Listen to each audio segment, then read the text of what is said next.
Anda kembali di News Pagi bersama saya Yasmina Tania dan rekan saya Bremana Tenaya. Kita ke informasi berikutnya, pemirsa. Polisi mengamankan seorang pria diduga copet di aksi demo buruh di depan gedung Sate Bandung, Jawa Barat. Pria itu diduga mencopet sebuah ponsel milik salah satu buruh.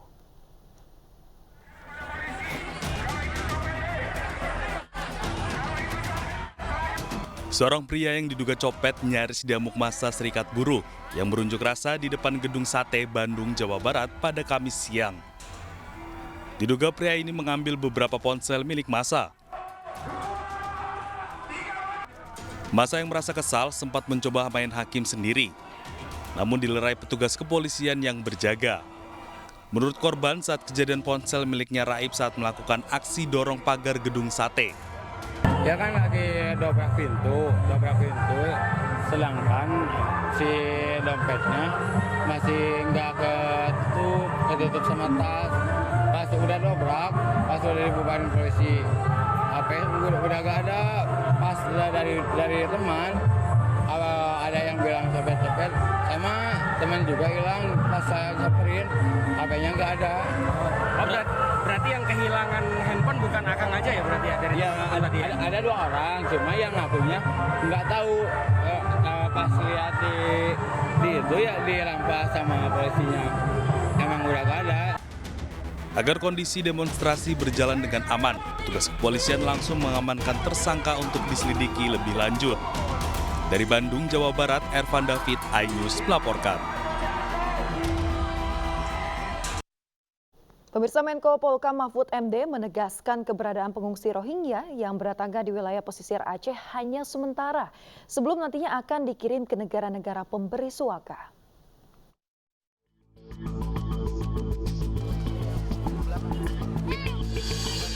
Menanggapi banyaknya pengungsi Rohingya yang berdatangan ke wilayah pesisir Aceh, Menko Polhukam Mahfud MD menegaskan bahwa para pengungsi Rohingya yang sudah tiba akan segera dikirim ke negara pemberi suaka yang tercatat di UNHCR. Dan karena banyaknya keluhan dari masyarakat, pemerintah pusat saat ini sedang berkoordinasi dengan pemerintah Provinsi Aceh, Sumatera Utara, dan Riau terkait tempat penampungan sementara. Mahfud juga menyebutkan, menurut Konvensi PBB, Indonesia tidak pernah menandatangani UNHCR menjadi negara pemberi suaka dan berhak meminta pengungsi pergi dari Indonesia. Rohingya itu adalah pengungsi dari Rohingya, itu yang sebenarnya mau menuju negara lain. Menurut Konvensi PBB, yang harus memberikan perlindungan sebenarnya negara-negara yang menandatangani UNHCR, ya United Nations High Commission of Refugee, for Refugee, jadi komisi tinggi untuk pengungsi. Nah, Indonesia tidak menandatangani itu, sebenarnya berhak membuang dia. Indonesia itu berhak mengusir. Indonesia tetap menerapkan prinsip kemanusiaan sehingga menampung pengungsi Rohingya untuk sementara. Meski demikian, pemerintah tidak bisa menampung pengungsi Rohingya dalam waktu lama, sebab tidak ada anggaran untuk memenuhi kehidupan para pengungsi. Dari Jakarta, Muhammad Zulhilmi, Seto Pratomo, M. Zulkarnain, iNews melaporkan.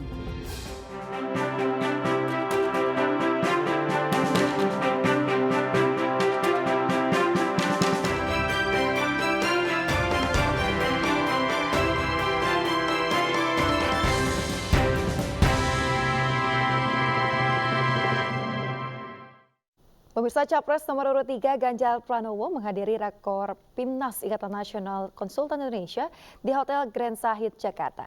Ganjar menyampaikan program meningkatkan pendapatan untuk rakyat Indonesia.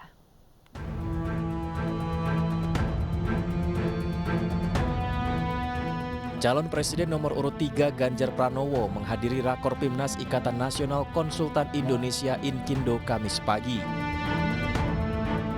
Acara yang digelar di Hotel Grand Sahid Jakarta ini bertemakan gagasan dan program untuk pembangunan berkelanjutan menuju Indonesia Emas bersama Inkindo. Sebagai calon presiden 2024, Ganjar Pranowo menyampaikan beberapa program untuk meningkatkan pertumbuhan ekonomi Indonesia, di antaranya energi pangan, industri digital, optimalisasi ekonomi hijau, serta ekonomi biru. Saya sampaikan program bagaimana Indonesia mewujudkan mimpi di 2045 sebagai negara maju yang tidak terjebak kepada pendapatan kelas menengah, middle income trap. Maka apa yang mesti dilakukan, pertumbuhan ekonomi mesti tinggi. Dan setidaknya 7 yang kita rencanakan. Kami butuh masukan dari Inkindo pada masing-masing sektor ya Pak Eri. Dan kita harapkan tadi ya ada energi, ada pangan, ada industri digital, optimalisasi dari ekonomi hijau, ekonomi biru yang mereka semua langsung menangkap ini. Dan kami harapkan nanti rekomendasi itu bisa masuk kepada kami sehingga bisa melengkapi program kami. Selain itu, Ganjar juga menargetkan pertumbuhan ekonomi Indonesia meningkat hingga 7% jika dirinya terpilih menjadi presiden di Pilpres 2024. Dari Jakarta, Anissa Septiarini, Tri Julianti, Ahmad Putra, iNews melaporkan. Pemirsa, tim kampanye nasional Fanta atau Pemilih Muda TKN melaunching pemilihmuda.id yang digelar di Menteng, Jakarta. Kegiatan ini guna membidik 22 juta pemilih muda untuk kemenangan Prabowo Gibran.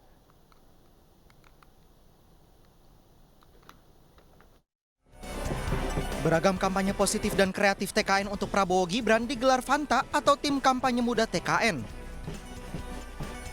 TKN Fanta bersama relawan pemilihmuda.id memulai rangkaian kegiatan dengan melakukan pawai bersama di seputaran Menteng, Jakarta.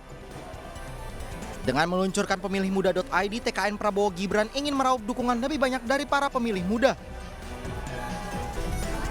Selain mengantarkan pasangan Prabowo Gibran menang satu putaran, kegiatan ini digelar sebagai wadah generasi muda untuk menyuarakan aspirasi mereka terutama bagi yang baru memasuki dunia politik. Dari Jakarta, Widya Bayujati, Indra Okta, iNews melaporkan. Pemirsa, Capres nomor urut 1 Anies Baswedan mengisi masa kampanye dengan mengunjungi Pasar Angso Duo Jambi. Selain mengecek harga bahan pokok, Anies menyerap aspirasi para pedagang.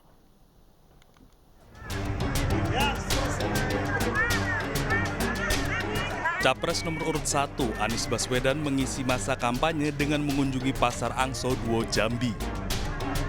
Kedatangan Anies untuk meninjau harga bahan pangan dan mendengarkan aspirasi para pedagang. Satu persatu, Anies menghampiri lapak pedagang bahan pangan pokok, cabai, bawang, sayuran, dan daging ayam. Di sela-sela kunjungan, Anies berdialog dengan para pedagang dan menanyakan keluhan yang dialami. Menurut Anies, stabilitas harga bahan pangan menjadi perhatian yang harus dijaga. Anies juga menyarankan agar pedagang membentuk koperasi pedagang agar memudahkan transaksi simpan pinjam terkait permodalan dan terhindar dari peminjaman ilegal. Dari Kota Jambi, Rifki Hasibuan, iNews melaporkan. Pemirsa, menuju Indonesia Emas 2045 dibutuhkan pemimpin yang mampu menyelesaikan berbagai persoalan bangsa. Di antaranya adalah pertumbuhan ekonomi, kepastian hukum, pendidikan, dan juga investasi.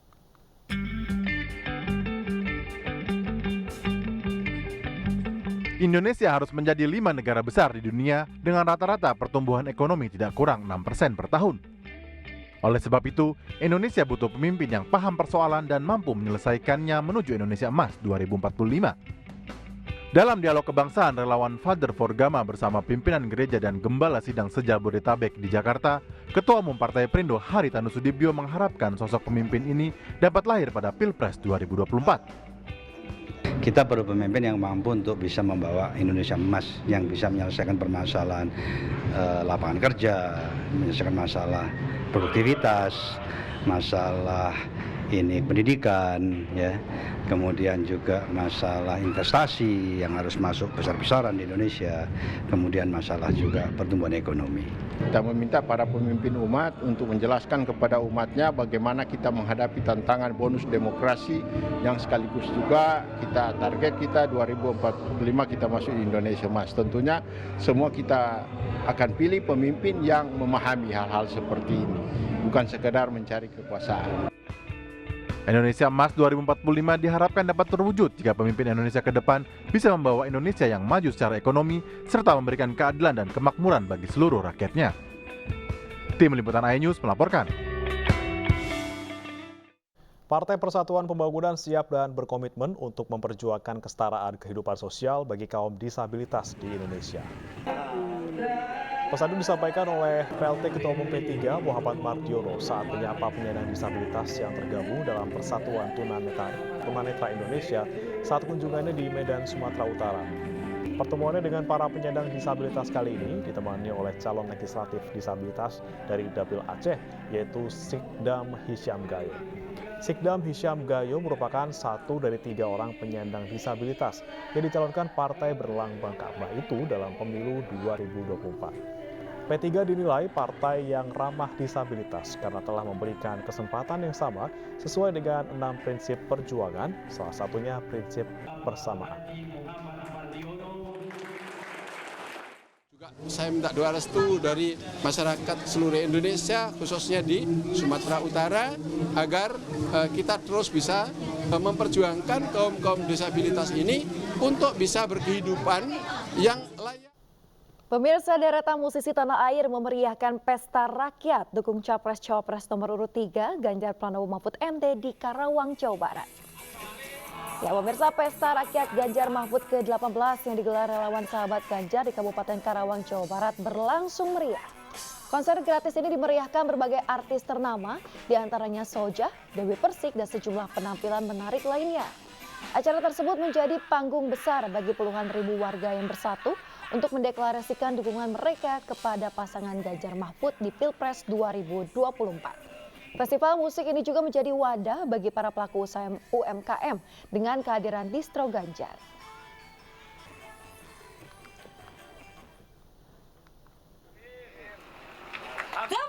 Ya, pemirsa, gerakan rakyat desa untuk Ganjar Pranowo menjadikan posko pemenangan relawan Ganjar Mahfud MD sebagai rumah aspirasi bagi masyarakat Kota Serang, Banten. Hal tersebut seiring dengan diresmikannya posko pemenangan relawan Ganjar Mahfud oleh Gardu Ganjar dan sejumlah loyalis lainnya. Rumah aspirasi tersebut sebagai tempat berdialog bagi relawan dan warga untuk mencari solusi atas permasalahan di masyarakat. Dalam kegiatan ini, para relawan Ganjar Mahfud juga memberikan santunan kepada ratusan anak yatim dan nonton bareng debat Capres.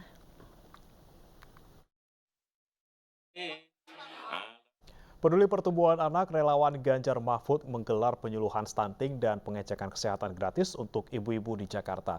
Tak hanya menyasar ibu-ibu, loyalis Ganjar Mahfud juga mengadakan kegiatan bermanfaat untuk kalangan milenial.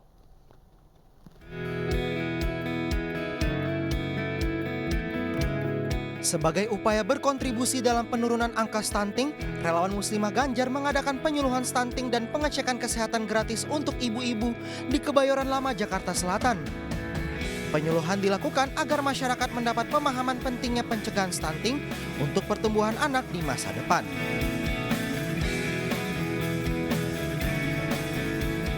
Di Kabupaten Malang, relawan Sri Kandi Ganjar Jawa Timur menggelar kegiatan senam pantai bersama komunitas senam Sumawe dan menyatukan para milenial dalam senam aerobik. Kegiatan ini bertujuan untuk mendorong gaya hidup sehat dan hubungan sosial yang baik sambil mendukung Capres dan Cawapres Ganjar Mahfud dalam pemilihan Presiden 2024. Relawan Kowartek Indonesia mengadakan kegiatan positif berupa demo memasak bersama kaum ibu-ibu prasejahtera di Lesan Puro, Kedung Kandang, Kabupaten Malang, Jawa Timur. Selain untuk menambah kemampuan para peserta, pelatihan yang diajarkan itu berpotensi menjadi usaha kuliner yang tentunya bisa menambah pemasukan ibu rumah tangga.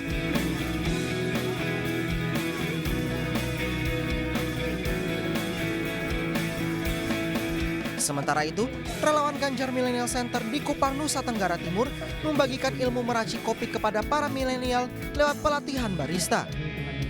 Kelas barista sengaja diadakan relawan sebagai perwujudan komitmen Ganjar Pranowo dan Mahfud MD sebagai Capres-Cawapres yang peduli kepada anak muda.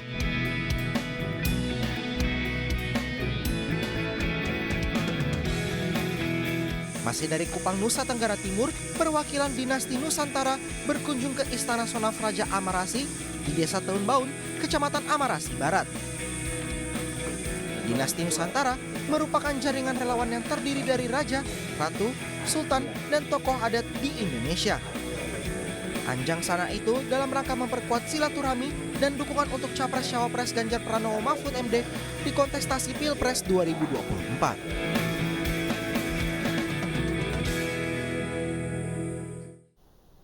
Peduli dengan kesehatan masyarakat, Partai Perindo gelar cek kesehatan gratis untuk warga Koja, Jakarta Utara. Selain kesehatan, Partai Perindo juga memperhatikan pendidikan di Nusa Tenggara Timur.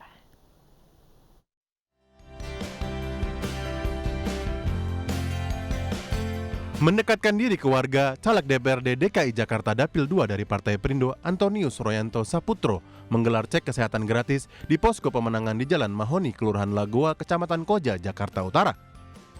Posko pemenangan ini nantinya akan dimanfaatkan untuk melakukan kegiatan sosial di tengah masyarakat dengan mengusung tema Kita Semua Bersaudara atau KSB. Kami akan adakan kegiatan rutin ke depannya, kegiatan-kegiatan yang sifatnya sosial, membantu warga, kesehatan gratis, senam gratis, bantuan UMKM untuk kalangan lansia dan anak yatim, kita juga akan realisasikan lokasi ini ke depannya. Tambah maju aja untuk Perindo dan Bapak Antonius bisa melihat di warga RW 15 ini, ya biar terlaksana apapun yang tadi dipinta sama warga-warga sini, biar saya sampaikan ke Bapak Caleg kita, Bapak Antonius. Sementara itu, Caleg DPR RI Dapil NTT 1 dari Partai Perindo, Carolus Karnilando, hadiri Rakornis Yasukel sebagai bentuk dukungan untuk meningkatkan mutu pendidikan di Kabupaten Ende, Nusa Tenggara Timur. Ini adalah salah satu sasaran saya setelah di Senayan untuk memperjuangkan nasib dan hak-hak para guru di Kabupaten Ende khususnya, dan juga para guru di Provinsi NTT pada umumnya. Tuhan menghendaki semua kita menyetujui supaya DPRD boleh masuk ke Senayan itu. Dan kami sangat mendukung. Kami dalam perjalanan kami waktu workshop atau supervisi kami selalu. Meningkatkan mutu pendidikan dan kesejahteraan guru menjadi tekad Carolus saat terpilih menjadi anggota DPR RI pada pemilu 2024 mendatang. Tim Liputan iNews melaporkan.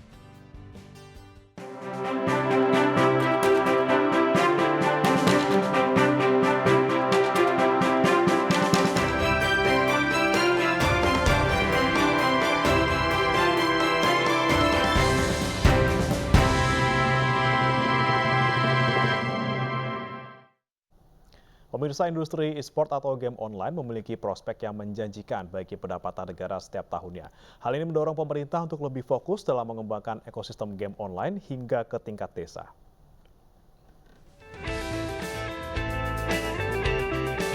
Kemenparekraf dan Kemenkominfo bersama Indonesian E-Sport Association (IESPA) dan Asosiasi Desa Kreatif Indonesia melakukan penandatanganan MOU kerjasama terkait pengembangan ekosistem game online hingga ke tingkat desa.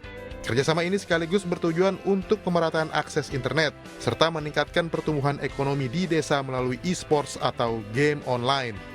Jadi ternyata banyak sekali talenta-talenta digital itu adanya di desa-desa kreatif yang telah teridentifikasi dalam program pengembangan desa kreatif. Ternyata desa-desa kreatif ini salah satu tantangannya adalah cakupan digital. Oleh karena itu dengan kerjasama dengan Kominfo, kami ingin memastikan desa kreatif itu mendapatkan infrastruktur digital yang mumpuni.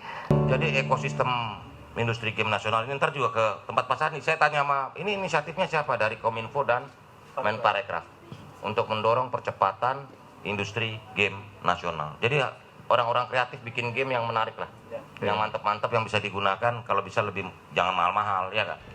Sementara itu, Kemenparekraf bersama lintas kementerian dan lembaga TNI dan Polri menggelar Forum Sekretaris Kementerian dan Daerah se-Indonesia atau Forses di Gedung Sabta Pesona, Jakarta.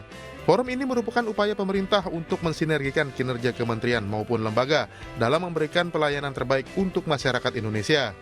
Dari Jakarta, Fakih Satrio, iNews melaporkan. Pemirsa, dalam rangka hari ulang tahun ke-66, Ikatan Akuntan Indonesia menggelar seminar bertemakan perkembangan profesi akuntan. Ratusan peserta yang merupakan akuntan profesional dari seluruh Indonesia hadir dalam acara ini.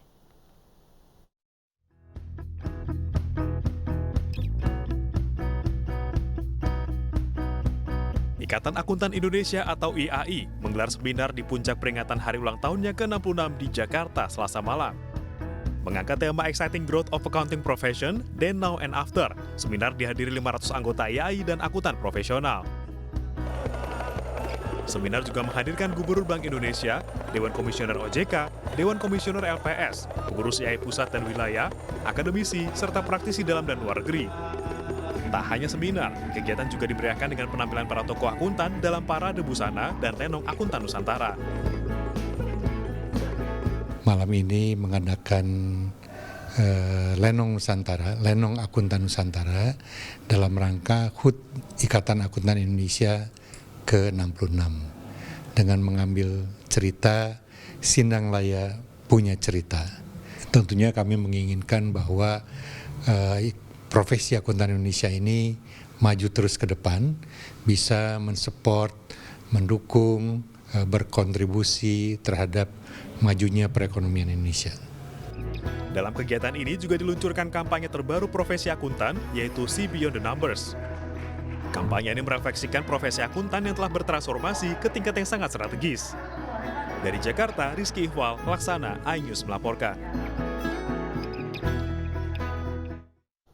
Menjadi generasi pertama yang lahir berdampingan dengan teknologi digital, generasi Alpha memiliki tuntutan dan tantangan hidup yang lebih kompleks. Menjawab tantangan tersebut, sebuah produk bayi asli Indonesia mengadakan rangkaian edukasi penting dan juga terkait dengan parenting untuk menciptakan generasi Alpha yang tangguh di masa depan.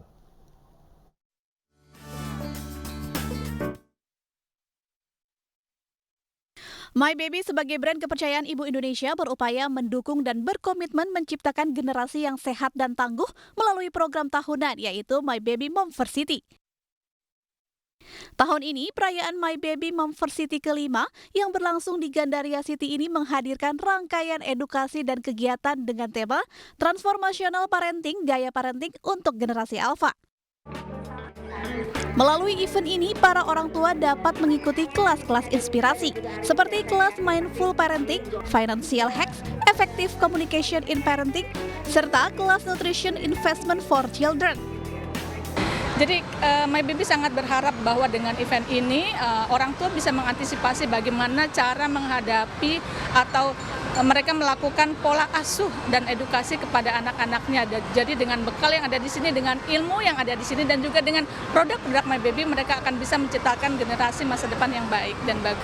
My Baby mengadakan acara Momversity setiap tahunnya, dan Momversity ini apa? Ini kayak komunitas atau di sini community, komunitas ibu-ibu yang bisa datang dari seluruh Indonesia yang get together untuk sharing dan belajar bareng tentang what it is to be a better parent gitu.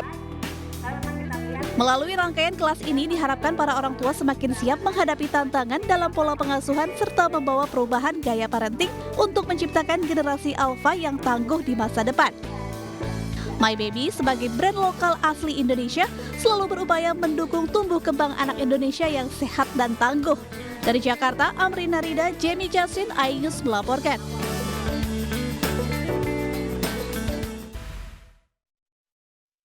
Anda masih di iNews Pagi bersama saya Breman Atenaya dan juga rekan saya Yasmina Tania pemirsa. Dan demikian tadi adalah berita pilihan dalam iNews Pagi hari ini. Kita ke informasi berikutnya.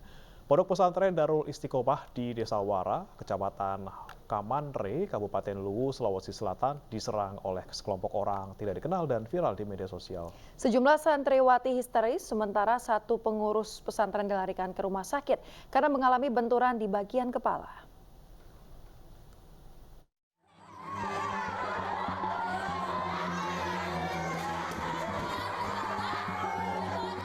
Video amatir ini merekam sejumlah santriwati yang menangis histeris dan panik ketika sejumlah orang tak dikenal menerobos masuk pesantren ketika para santriwati sedang mengaji. Pondok pesantren Darul Istiqomah yang berada di Desa Wara, Kecamatan Kamanre, Kabupaten Luwu, Sulawesi Selatan ini diserang sejumlah orang tak dikenal pada Rabu malam. Puluhan orang tak dikenal membakar bangunan pesantren, menganiaya pengajar hingga dirawat di rumah sakit dan juga melecehkan seorang santriwati. Penyerangan terhadap pondok pesantren bukan kali ini terjadi. Akibat konflik kepemilikan tanah antara pengelola pesantren dan anak dari pewakaf tanah pesantren. Para santri dan santriwati selalu dirundung ketakutan. Mereka menginginkan tanah ini mereka kuasai kembali atau dikelola oleh mereka kembali. Namun kami tetap mengingat pesan almarhum pewakaf bahwa selama ada orang yang mengaji dalam pesantren ini, jangan pernah ditinggalkan. Makanya dengan dalil itu kami tetap bertahan meskipun mereka tetap senantiasa mengganggu kami. Sampai pesantren kami mereka pagar keliling, mulai dari pagar seng, kawat berduri, dan juga pagar tembok, sehingga kami tidak ada akses masuk. Kasus kekerasan ini sudah dilaporkan ke pihak kepolisian Polres Luwu. Pihak pengurus Ponpes berharap agar para pelaku segera ditangkap dan diproses. Sementara para santri diungsikan ke pesantren cabang kedua di wilayah Suli. Dari Kabupaten Luwu, Sulawesi Selatan, Nasruddin Rubak, iNews melaporkan. Pemirsa, kasus ayah kandung aniaya anak yang menewaskan anaknya yang berumur 10 tahun ditangkap oleh polisi. Korban dibanting hingga mengalami luka di bagian kepala hingga tewas.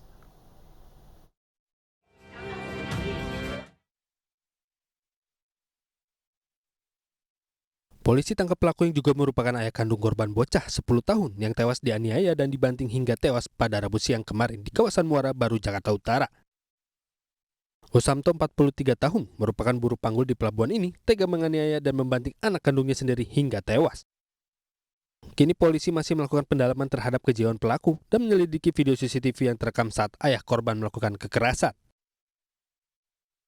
Seorang ayah dari korban atas nama K sudah diamankan di Polres Metro Jakarta Utara dan kita lakukan pemeriksaan. Pada waktu dia korban itu dalam kondisi fisikal, fisiologi yang dapat dipertanggungjawabkan. Lalu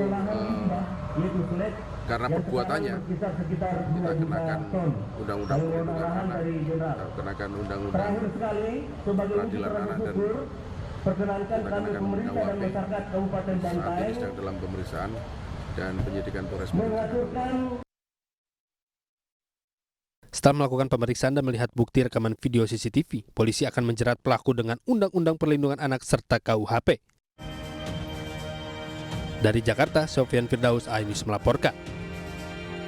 Seorang sopir truk ekspedisi bersama rekannya di Pekalongan, Jawa Tengah babak belur diamuk warga. Warga geram karena kedua pelaku diduga membawa kabur seorang gadis di bawah umur.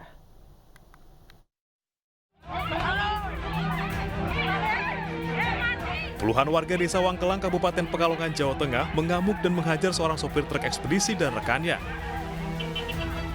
Para pelaku diduga membawa kabur seorang gadis di bawah umur pada Rabu sore. Peristiwa bermula saat pelaku berkenalan dengan korban melalui media sosial. Pelaku yang semula akan mengirim barang ke Gresik menjemput korban. Namun pelaku tiba-tiba merampas ponsel korban saat korban akan berpamitan kepada bibinya. Korban pun diseret paksa masuk ke dalam truk. Warga yang mengetahui peristiwa tersebut kemudian menghentikan truk dan menghakimi para pelaku. Kemarin sore telah terjadi dugaan penculikan yang dilakukan oleh terduga pelaku atas nama Putra Topik yang terhadap korban yang masih berumur 14 tahun. Di hasil pemeriksaan sementara bahwa pelaku ini diduga telah berupaya untuk membawa kabur korban tanpa seizin orang tua atau wali. Atas perbuatannya, pelaku dijerat dengan pasal berlapis tentang perlindungan anak dengan ancaman hukuman 15 tahun penjara. Sementara rekan pelaku yang juga babak belur ditetapkan sebagai saksi. Dari Pekalongan, Jawa Tengah, Suryono Soekarno, iNews melaporkan. Keluarga Muhyani, penjaga kambing di Desa Tritih, Kota Serang, Banten, mencari keadilan setelah sang suami menjadi tersangka usai melawan pencuri ternak. Muhyani sempat membela diri dengan gunting karena pencuri ternak mengancam dengan sebilah golok.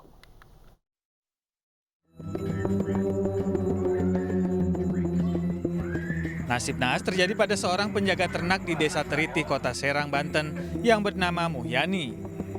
Muhyani ditetapkan menjadi tersangka setelah membela diri karena ada pencuri yang bersenjata tajam hendak mencuri kambing yang dijaganya. Peristiwa ini terjadi pada Februari lalu. Pada waktu subuh, Muhyani yang sedang menjaga kambing mendengar suara di kandang ternaknya. Setelah dicek, terdapat seorang pencuri yang sudah mengeluarkan golok. Karena takut dan panik, Muhyani lantas mengambil gunting untuk berduel dengan pelaku. Muhyani berhasil melukai sang pencuri dengan gunting tersebut. Teriakan Muhyani membuat pencuri kabur dan sempat dicari oleh warga namun tidak ditemukan. Namun pada pagi harinya seorang warga menemukan sang pencuri dalam keadaan tak bernyawa. Belakangan diketahui pencuri tersebut bernama Waldi, warga kampung sebelah. Pada bulan Juli, polisi mulai melakukan penyidikan. Kemudian pada bulan September, Muhyani ditetapkan sebagai tersangka dan hanya dikenakan wajib lapor selama 3 bulan. Namun akhirnya penjaga kambing ini ditahan untuk menjalani persidangan. Karena ada maling, tolong bantuannya Pak Jokowi. Karena suami saya susah, tulang punggung keluarga. Tolong kepada semuanya.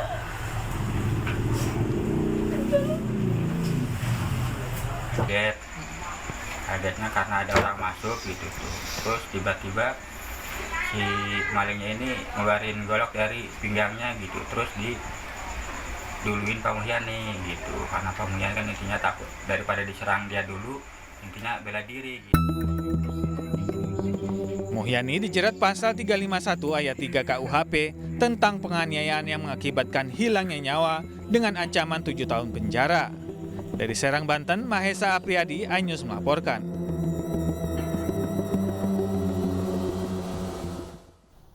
Pemasok narkoba untuk pesinetron Ahmad Zoni akhirnya berhasil ditangkap. Dalam penggerebekan di kawasan Ancol, Jakarta Utara, turut disita barang bukti narkoba.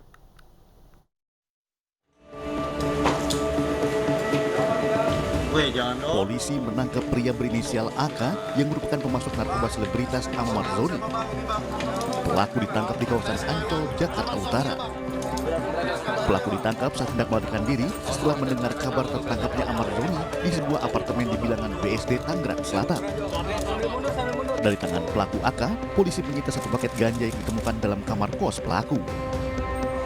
Sementara polisi telah menetapkan status tersangka terhadap Ahmad Zoni atas kepemilikan narkotika jenis ganja dan sabu.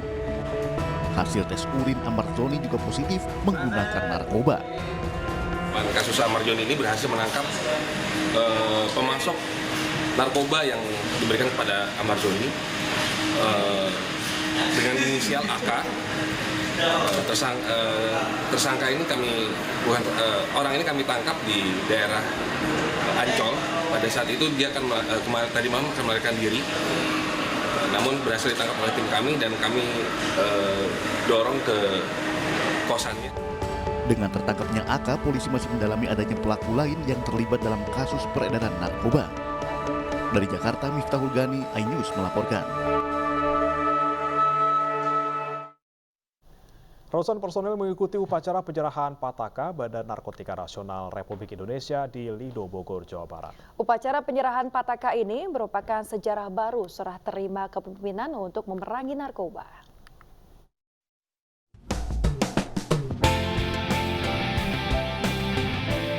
Untuk pertama kalinya, Badan Narkotika Nasional Republik Indonesia menggelar upacara penyerahan Pataka BNN RI dari pejabat lama Komjen Pol Petrus Reynard Golose kepada pejabat baru Irjen Pol Martinus di lapangan PPSDM BNN Lido, Bogor, Jawa Barat, Selasa siang.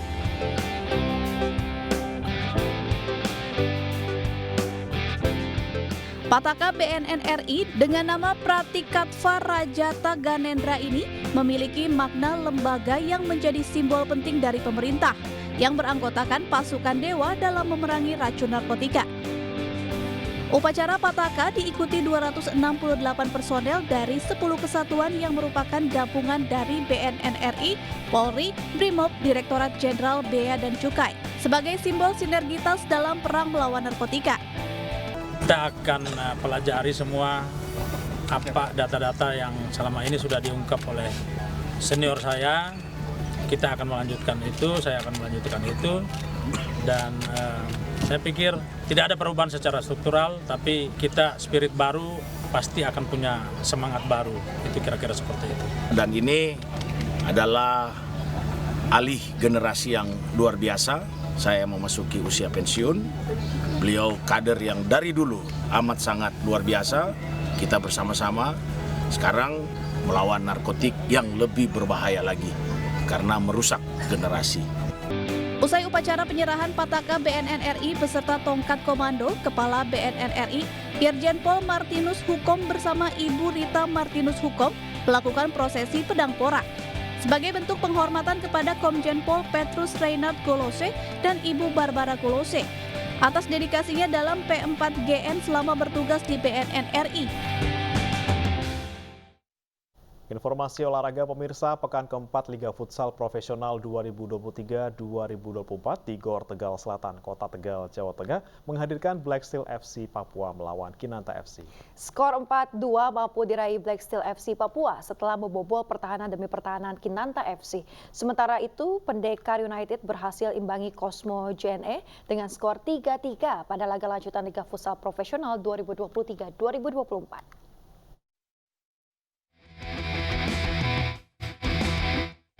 Persaingan klub-klub Liga Futsal Profesional 2023-2024 semakin memanas di Gor Tegal Selatan, Kota Tegal.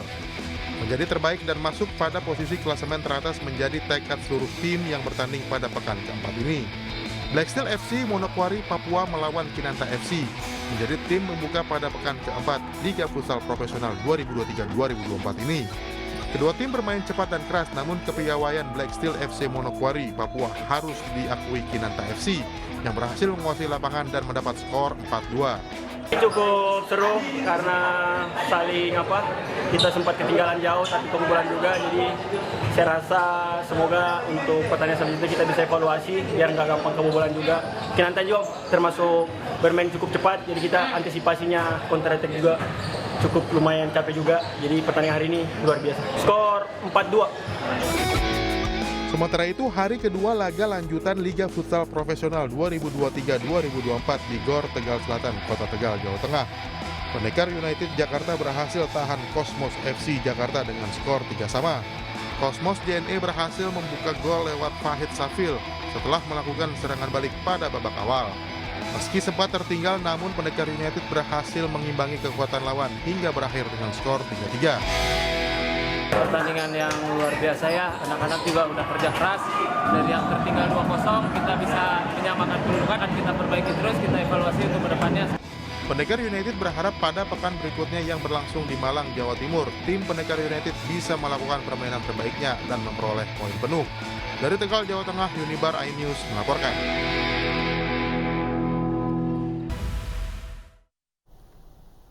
Anda kembali di iNews Pagi bersama saya Yasmin Tani dan rekan saya Bremana Tenaya. Pemirsa, salah satu mal di Jakarta Barat kebakaran. Sementara itu di Pasar Rebo Jakarta Timur, kebakaran menghanguskan sebuah rumah hingga menewaskan 1 orang.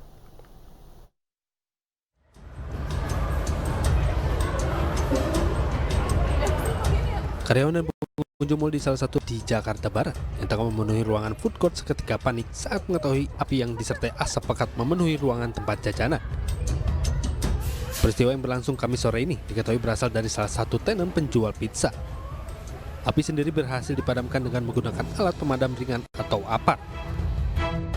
3 unit mobil pemadam dengan 11 orang petugas pemadam kebakaran dikerahkan untuk mencegah perambatan.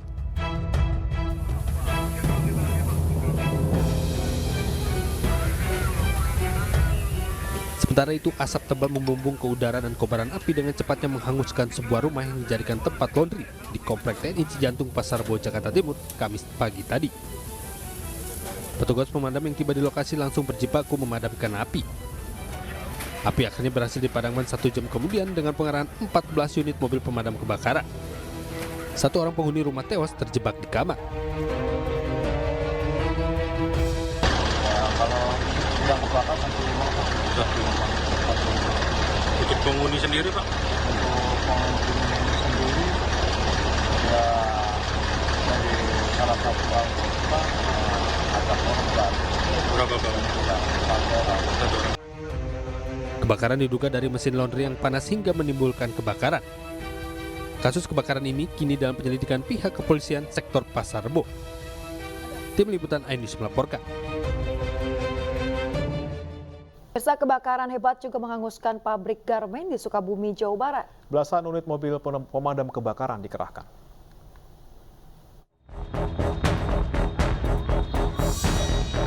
Sebuah pabrik garmen yang terletak di Kampung Benteng, Desa Kutajaya, Cicurug, Kabupaten Sukabumi, Jawa Barat ludes terbakar. Besarnya kobaran membuat api merambat ke beberapa bagian gedung. Upaya pemadaman dilakukan dengan mengerahkan puluhan petugas dan 15 unit mobil pemadam ke lokasi. Pihak terkait belum mengetahui penyebab dan sumber munculnya api. Sumber pertama api sudah ketahuan belum? Belum, sampai ini belum diketahui. Sumbernya dari mana kita belum tahu. Ya mudah-mudahan besok bisa terdeteksi dari listrik atau dari mana-mana. Petugas kepolisian bersama pihak terkait kini masih menyelidiki penyebab terjadinya kebakaran. Akibat peristiwa ini kerugian ditaksir mencapai miliaran rupiah. Dari Sukabumi, Jawa Barat, Budi Setiawan, iNews melaporkan.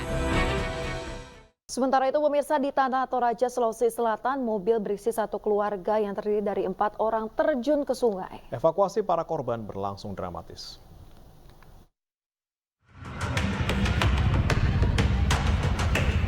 Evakuasi seorang anak di Sungai Saden, Tanah Toraja, Sulawesi Selatan pada Kamis sore berlangsung dramatis. Korban yang dalam kondisi tak sadarkan diri diangkat ke tepi sungai menggunakan tali. Sebelumnya, mobil yang ditumpangi korban dan 3 anggota keluarganya terjun ke sungai saat sedang mengambil sayur untuk makanan ternak. Ban kiri mobil tiba-tiba tergelincir hingga membuat mobil terbalik dan langsung jatuh ke sungai. Keempat korban yang berhasil dievakuasi warga dan pihak keamanan setempat dibawa ke Rumah Sakit Umum Laki Padada untuk dirawat. Dalam perjalanan itu berjalan lambat, namun akibat dari curah hujan yang cukup tinggi akhir-akhir ini, pada saat ban out control dari jalan cor, sehingga meluncur ke sungai. Pada saat turun di sungai, mobil langsung terbalik dan pada saat itu lelaki Joyce ini langsung keluar dari mobil, berusaha menarik istri dan keluar. Sementara mobil yang ditumpangi para korban baru bisa dievakuasi pada Kamis malam menggunakan alat berat. Dari Tanah Toraja, Sulawesi Selatan, Jufri Tonapa, iNews melaporkan. Pemirsa, aparat Reskrim Polsek Metro Tanah Abang masih mendalami kasus dugaan penganiayaan yang dialami oleh seorang pengemudi taksi online di kawasan Pasar Tanah Abang, Jakarta Pusat. Selain telah memeriksa sejumlah saksi, penyidik juga akan memanggil beberapa anggota Dishub yang dilaporkan oleh korban.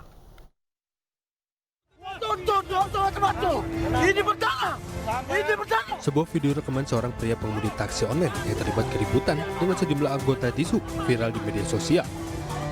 Usai kejadian, korban telah melapor ke Polsek Metro Tanah Abang atas tuduhan penganiayaan. Dalam video terlihat bibir korban terluka akibat dipukul oleh oknum petugas Dishub.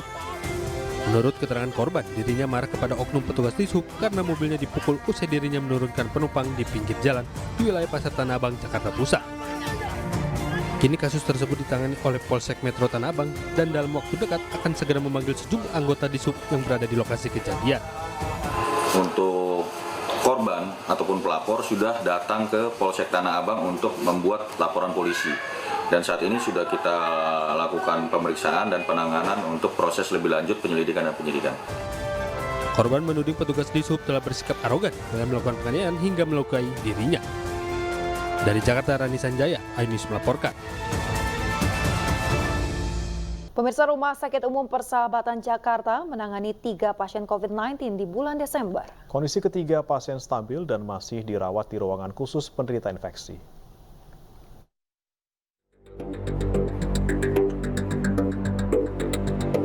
Rumah Sakit Umum Persahabatan Jakarta menerima 3 pasien penderita COVID-19 dengan kondisi suhu badan derajat sedang di bulan Desember ini. Ketiga pasien menjalani perawatan di ruang emergensi krisis, yakni ruangan khusus penderita infeksi. Kondisi 3 pasien COVID saat ini dalam keadaan stabil, tidak ada kondisi memburuk. Untuk COVID, ada supaya Persahabatan di bulan Desember ini kemarin sempat merawat pasien dengan COVID ya derajat sedang ya khususnya. Itu sekitar 3 pasien ya. Dan semuanya stabil sih, bisa diatasi dan tidak ada kondisi yang memburuk ya. Meningkatnya kasus COVID-19 saat ini, Dokter Rumah Sakit Umum Persahabatan menghimbau masyarakat untuk waspada dari penularan COVID-19, terutama lansia yang memiliki penyakit dasar atau komorbid. Dari Jakarta, Rio Manik, iNews melaporkan.